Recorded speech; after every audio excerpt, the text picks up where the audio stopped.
budget computer games. Now, this story I'm going to tell you, I'm sure nearly everyone watching this video has a story like this, but this is my story. Now, budget computer games is not only probably the first video game shop I ever went to, it is the best video game shop I ever went to. Now, maybe some of this is nostalgia. Maybe when I was a kid, the shop seemed so impressive that nothing ever came close to it. Maybe that is true, but you know what? That's just the way I remember it, and I have some good memories from that place. I remembered I did a work experience once at a shop, and I got some money. We weren't supposed to get some money, but we did. And I remember going down to Budget Computer Games and picking up Ridge Racer Type 4 with that money. I absolutely love that game to bits. Another memory I have is my mum used to take me and my sister to a restaurant called Pizza and Pancake, which is no longer around. And while I was waiting for the food, I actually ran to the shop, which was just on the other side of the street, and I picked up Mystical Ninja Star and Goemon for the N64. I had such great memories playing that game. Another memory I have is I picked up Resident Evil 2 the day it came out from Budget Computer Games. Ah, God. Oh, the nostalgia. But probably the biggest memory from that place is the era of the Dreamcast. Now, you got to bear in mind that they actually imported a bunch of Dreamcast stuff a year before the system came out, and they actually had a unit demoing Shenmue. I mean, it was only in black and white because the monitor wasn't fully compatible, but wow, just seeing Shenmue a year before it came out, it was just incredible. And they supported the Dreamcast there, big star. I mean, they must have had maybe a fifth of the shop dedicated to just that. And I used to work a couple of part-time jobs, and at the weekend I'd walk down the seafront and then cross the bridge and then straight into Budget Computer Games to buy games, mainly that summer, Dreamcast games. And that was probably the summer of 2001, probably the last summer before the Dreamcast was...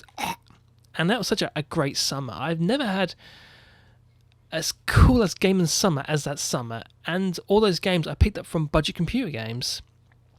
And I have some other memories from that place. Like, I got my first PS1 light gun and Time Crisis from... my first PS1 light gun and a copy of Time Crisis from Budget Computer Games. My brother had got some early inheritance, which I won't go into, and he treated me to a light gun and that game, which was... It's a really powerful memory, and I had so much fun playing that game. Another game was... I think I traded... was it Pilot Wings...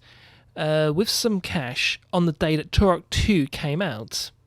I think that was Christmas 2000, I think, or 99-ish. I don't know the exact details.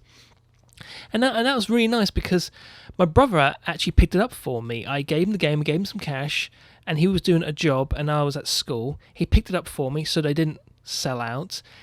And apparently it cost a little bit more money than they said it would. They made some excuse saying because it used a memory card it would cost more, which was complete bollocks. But he actually paid extra money for me, which is really nice of him. Yeah. But how did Budget Computer Games start out? Well, it actually started out as a shop in the market. Yeah, they did so well buying and selling games, they were able to build up from a stall to a shop. Now, the shop, which I'm showing you in these pictures, they only had half of the shop to begin with, and they did so well they were able to rent out the entire shop. And Budget Computer Games was probably around for the majority of, I would say, the majority of the 90s, and they probably closed up in the early noughts. Probably, I'm guessing it was probably 2003 they closed up.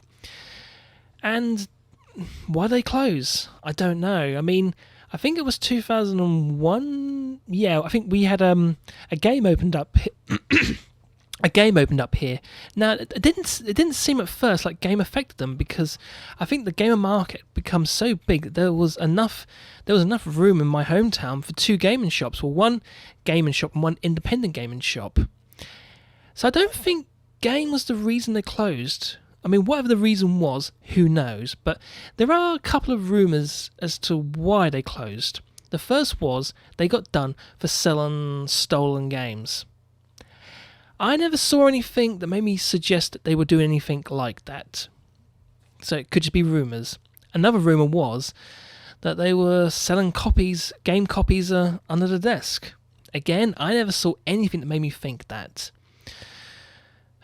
The only thing that seemed weird about the place was probably the last year, maybe half a year before they closed. The shop was dead, and the stock never changed.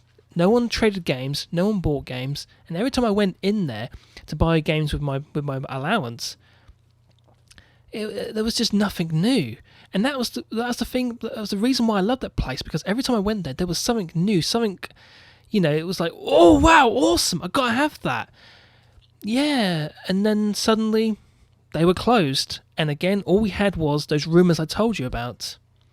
So that's my memory of budget computer games. The first gaming shop I ever went to, and probably the best gaming shop I ever went to. But I imagine a lot of you have similar stories like this, and I would love to hear from them. So thank you for watching, and yeah, thank you for watching.